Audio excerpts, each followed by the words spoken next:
Coucou tout le monde et bienvenue sur cette nouvelle vidéo. Je vous retrouve aujourd'hui pour faire un point à mi-parcours du Blossom Spring Challenge. On arrive à la mi-avril et donc on est en plein milieu du Blossom Spring Challenge qui a donc commencé il y a un mois et demi. Il me reste encore un mois et demi pour compléter au mieux ce challenge. Vous allez voir que j'ai pas avancé tant que ce que j'aurais aimé. Pour rappel, c'est un challenge lecture printanier, donc il se déroule à partir du 1er mars 2024 jusqu'au 31 mai 2024. Un challenge printanier donc avec différents menus et différentes sous-catégories avec des mots-clés, des thèmes à respecter pour orienter nos lectures et nous faire sortir un petit peu de notre zone de confort. Pour rappel, j'avais fait une pile à lire spéciale au tout début du challenge, vous allez pouvoir la retrouver ici. Et je dois avouer que j'avais ajouté énormément de livres dans cette pile à lire. Au moins, ça me laissait le choix selon mes envies, mes humeurs. Je viens de faire le compte, j'ai lu uniquement 3 livres que j'avais ajoutés dans cette pile à lire, mais je pense que j'en ai lu d'autres en dehors de ce challenge, mais qui pourraient correspondre aux différentes catégories, donc on va voir ça ensemble tout de suite. Pour le premier menu Printemps florissant, on avait la première catégorie qui est l'eau des roses, où il faut lire une romance, un roman feel-good de la petite lit. Pour rappel, j'avais mis Cléopâtre et Frankenstein de Coco Mellors et ou la librairie Morizaki. Je me souviens plus du nom de l'auteur, mais quoi qu'il arrive, je vous mettrai les couvertures à chaque fois juste ici. J'ai lu ni l'un ni l'autre pour le moment parce que j'espère bien en piocher au moins un d'ici la fin du mois de mai. Et là, je vérifie sur mon sommaire, mais il n'y a rien qui rentre dans cette catégorie, donc non, il faut encore que je la coche. La deuxième sous-catégorie, c'est le jardin des secrets. Il faut lire un roman autour du drame, du traumatisme, de secrets de famille, d'intrigues familiales. J'avais mis Les cartographes de Pen Shepherd, Remarkably Bright Creatures de Shelby Van Pelt et Les secrets de la femme de ménage de Freida McFadden. Et je valide cette sous-catégorie puisque j'ai lu Remarkably Bright Creatures de Shelby Van Pelt. Je vous en ai parlé en long, en large, en travers dans un vlog. Pareil, je vais vous mettre le lien juste ici, comme ça vous pourrez les voir. Et enfin, on avait la sous-catégorie La promenade au coquelicot où il faut lire un livre avec une couverture fleurie ou une histoire qui se passe au printemps. J'avais seulement mis Les voleurs d'innocence de Sarah Walker. Pareil, je l'ai pas encore lu et je vérifie s'il y a quelque chose qui rentrerait dans cette catégorie. Pas vraiment, non. Ensuite, le deuxième menu, c'est Lapin de Pâques. La première sous-catégorie, le pudding à l'arsenic, où il faut lire un roman policier, un thriller, un suspense ou un page-turner. J'avais mis Le chalet des disparus de Ruth Ware, L'indésirable, je sais plus par qui c'était, et La chamane de Lascaux, qui est censé se trouver dans ma bibliothèque, mais j'arrive pas à remettre la main dessus. Bizarre. Bref, là, j'en ai lu aucun, mais j'ai un titre qui pourrait rentrer dans cette catégorie que j'ai déjà lu, que j'avais pas mis dans ma pile à lire de base, mais en fait qui rentre et qui valide cette catégorie. C'est L'illusion du mal de Pier Giorgio Pulici. Et c'est un roman policier qui se passe en Italie. C'était hyper prenant et un petit peu dégueulasse. Mais moi ça me dérange pas, j'aime bien quand c'est dégueulasse. Et sinon pour le côté page turner, j'ai très envie de rajouter Cathy de Michael McDowell. Il est pas encore sorti au moment où je vous parle. Je crois que d'ailleurs quand la vidéo va sortir, il sera toujours pas sorti, puisque je l'ai eu en avance grâce à Babelio et à Monsieur Toussaint Louverture. Je l'ai eu comme si c'était un service presse en fait. Et c'était trop bien. Et en plus, c'était un véritable page turner. Je l'ai dévoré. Je l'ai prêté à ma maman qui l'a lu et qui l'a dévoré en 24 heures aussi. Du coup, page turner, on valide. Pour la sous-catégorie suivante, Sugar Sugar Run, il fallait lire un manga, une BD, un album. Et je me souviens très bien que j'avais changé la donne, j'avais utilisé le bingo pour switcher et j'avais choisi la case Prometheus où il faut lire un livre autour du passé des disparitions. Je me souviens qu'à la base j'avais mis Remarkably Bright Creatures que j'ai déjà lu pour une autre catégorie, donc j'avais changé, je crois que j'avais mis Fleur d'Oko. C'est pas à jour dans mon bullet journal, mais je suis quasi sûre que j'avais changé et que j'avais mis le deuxième tome de la duologie Fleur d'Oko de Laetitia Danae et pareil je l'ai pas encore lu. Par contre, la dernière sous-catégorie de ce menu, Les œufs de Fabergé, où il faut lire un livre qui se passe dans une autre époque. Là, je l'ai validé puisque j'ai lu Les naufragés de l'île Tromelin que j'avais mis en première position dans cette palle. Mais j'avais aussi ajouté Hamnet de Maggie O'Farrell et le portrait de mariage de cette même autrice. Donc comme je vous le disais, j'ai déjà lu Les naufragés de l'île Tromelin d'Irène Frein. Pareil, je vous en parle en long, en large et en travers dans un vlog lecture.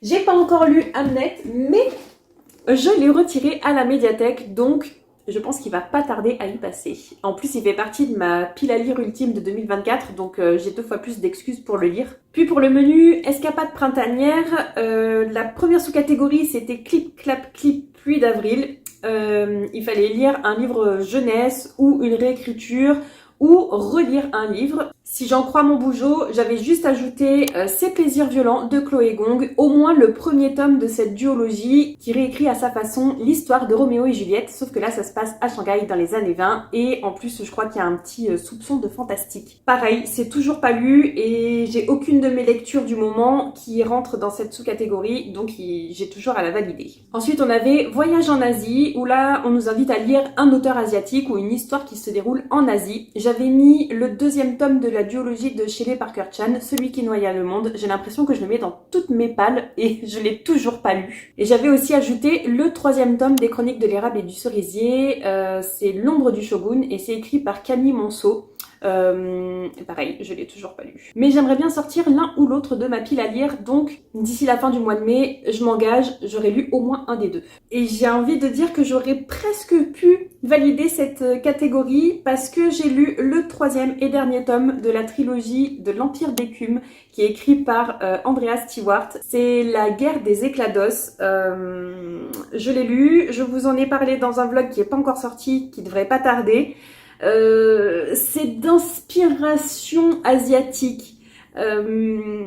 Donc j'ai envie de le mettre dans cette catégorie, mais ça le valide pas à 100%, donc je joue le jeu et je la rajoute pas. J'ai toujours cette catégorie à valider. Puis vient Vider les valises, où là il fallait lire un livre non lu dans le cadre d'un challenge précédent. J'avais mis La vie invisible d'Adi Larue de V.I. Schwab, toujours pas lu, et Le dieu oiseau d'Aurélie Wallenstein, toujours pas lu. Par contre, je suis quasi sûre que j'avais ajouté dans une pile à lire de saison, je sais plus si c'était le Cold Winter Challenge ou le Pumpkin Autumn Challenge, mais dans un des deux, je sais très bien que j'avais ajouté Les Contes Suspendus, le 3e et dernier tome de la série Capitale du Sud, qui est écrite par Guillaume Chamanadjian de ce côté-ci, et je l'ai lu. Il est terminé et en plus je suis en train de lire, j'arrive à la fin du tome 3 de Capitale du Nord qui là est écrit par Claire Duvivier. Donc trop bien parce que j'ai terminé cette trilogie là, Capitale du Sud, et je suis en train de terminer Capitale du Nord. Donc je considère que je valide cette sous-catégorie et en plus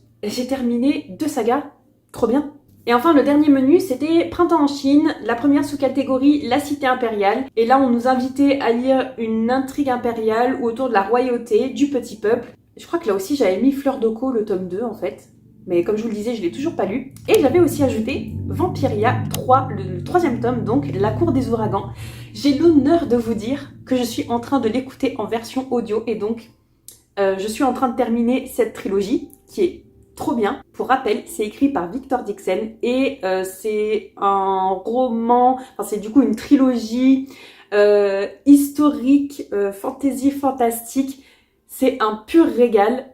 Et moi depuis le début, je l'écoute en version audio. C'est narré par Marie Dubled, c'est encore plus pépite. En plus de ça, je l'écoute et en même temps, je suis en train de faire un puzzle qui est pas forcément en relation avec, mais en fait ce 3e tome ça se passe au milieu de l'océan Atlantique avec des pirates et je suis en train de faire un puzzle, je vais vous le montrer en fait, ce sera plus facile,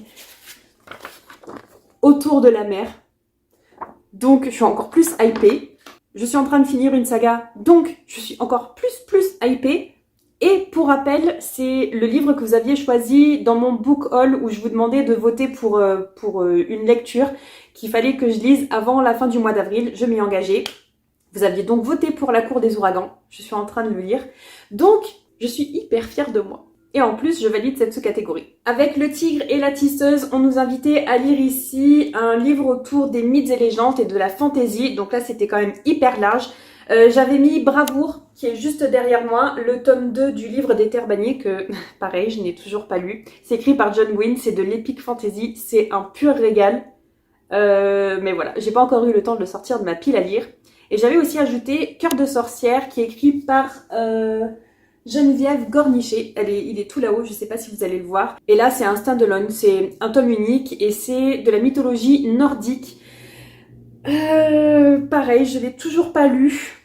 Qu'est-ce que j'attends? Ben, j'ai pas le temps en fait. J'ai tellement de lectures qui me font envie que à un moment il faut choisir et puis il y en a qui passent à la trappe. Par contre, en fantasy toujours et qui pourrait valider cette catégorie alors que je l'ai pas mis dans la palle, c'est évidemment le tome 3 de l'Empire d'écume, comme je vous disais précédemment. Comme je considère qu'il remplit pas la catégorie dont je vous ai parlé précédemment, eh bien, il peut remplir celle-ci, non. C'est de la fantasy qui est inspirée de l'Asie, mais aussi des mythes et légendes asiatiques si on extrapole un petit peu. Donc moi, je considère que ça passe. Même si évidemment j'ai toujours envie de lire et Bravoure et Cœur de sorcière. Et enfin la dernière sous-catégorie c'était Chine 2.0 où là il faut lire un roman autour de la modernisation, ou tout simplement un roman de science-fiction.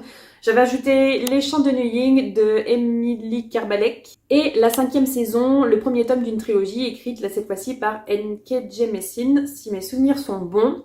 Encore une fois, je n'ai lu ni l'un ni l'autre. Et là, par contre, aucune de mes lectures ne rentre dans cette sous-catégorie, donc elle reste toujours à valider. Donc, si j'en crois mon bullet journal, a priori, j'ai validé 6 catégories sur les... Je crois qu'il y en a 13. Non, il y en a 12. Donc j'ai validé la moitié du challenge, d'autant plus que j'ai validé une catégorie de chaque menu. Donc je suis plutôt fière, même si j'ai un petit peu triché dans le sens où j'ai pas lu forcément les livres que j'avais mis dans ma pile à lire de base.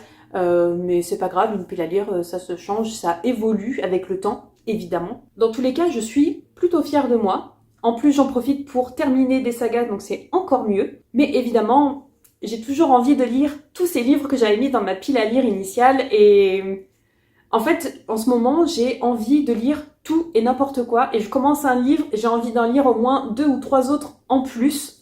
Évidemment, c'est pas possible, surtout pour moi, où j'ai du mal à lire plusieurs histoires en même temps parce que je suis un peu perdue entre les lieux, les personnages, les genres différents. Donc j'évite de le faire, mais j'ai trop envie. En plus de ça, ça dépend aussi de mes réservations à la médiathèque et de leur disponibilité, mais aussi des nouvelles sorties, des sorties récentes.